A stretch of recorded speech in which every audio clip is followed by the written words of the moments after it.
Noida BTech की छात्रा खुशबू की आत्महत्या के मामले को लेकर आज एबीवीपी के कार्यकर्ताओं ने केसीसी कॉलेज पर जोरदार हंगामा किया। कार्यकर्ता कॉलेज के गेट पर ताला डालकर धरने पर बैठ गए। उनका आरोप है कि परीक्षा के दौरान खुशबू के पास से चिट मिलने के बाद वो प्रोफेसर की प्रताड़ना से लगातार परेशान थी और उसी दबाव में उसने अपने घर पर फांसी लगाकर आत्महत्या कर ली। खुशबू जीएनआईओटी कॉलेज की छात्रा थी, लेकिन उसका परीक्षा सेंटर केसीसी कॉलेज में था। पुलिस ने इस मामले में कॉलेज प्रबंधन और प्रोफेसर के खिलाफ मुकदमा दर्ज कर लिया है। वहीं कॉलेज ने 2 प्रोफेसरों को सस्पेंड कर दिया है। बावजूद इसके एबीवीपी का कहना है कि खुशबू को न्याय मिलना चाहिए। सभी जिम्मेदार लोगों के खिलाफ कड़ी कार्रवाई होनी चाहिए। मैं आपको और किन मुद्दों को लेकर आप यहाँ पर धरना दे रहे हैं? मेरा नाम गौरव है। हम लोग विद्यार्थी परिषद के कार्यकर्ता आज यहाँ एकत्र हुए हैं।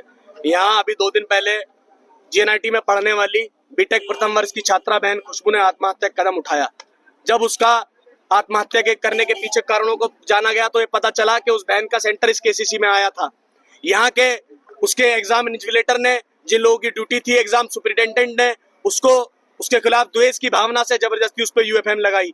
जब वो बहन को पहले तो दूसरे सब्जेक्ट का क्वेश्चन पेपर दिया गया, उस बहन ने उसका विरोध किया। ये कहा कि ये मेरे सब्जेक्ट का क्वेश्चन पेपर नहीं है। 15-20 मिनट तक उसको बिठाए रखा। जब तक वो बैठी रही, वो इस बात का विरोध करती रही, जिससे उसके खिलाफ द्वेष पैदा हो गया। उसको 20 मिनट 25 मिनट बाद उसके सब्जेक्ट का पेपर मिलता है। उसके बाद जब वो बहन वॉशरूम में जाती है तो उसके पीछे पीछे योजनाबद्ध तरीके से यहाँ के कुछ शिक्षकों को भेजा जाता है और एक चिट को बरामद किया जाता है और ये कहा जाता है कि आप नकल कर रही थी, जबकि यह दिखाई पड़ता है कि वो चिट दूसरे सब्जेक्ट की थी। उस बहन का जो पेपर है वो दूसरे सब्जेक्ट का था। वो लगातार ये कहती रही, ये चिट मेरी नहीं है, मैंने किसी प्रकार की कोई नकल नहीं की, लेकिन जबरदस्ती उसके खिलाफ यूएफएम लगा दी जाती है। वो बहन इसका विरोध लगातार बहुत सारे दिनों करती रही। कभी जीएनआईटी में जाकर, कभी केसीसी में जाकर, कभी एक विश्वविद्यालय में मेल के माध्यम से अपनी बात को रखती है, अपने लिए न्याय की गुहार लगाती है, लेकिन तीनों जगह से उस बहन को कोई भी रेस्पॉन्स नहीं मिलता। सब लोगों के कान बंद हो जाते हैं।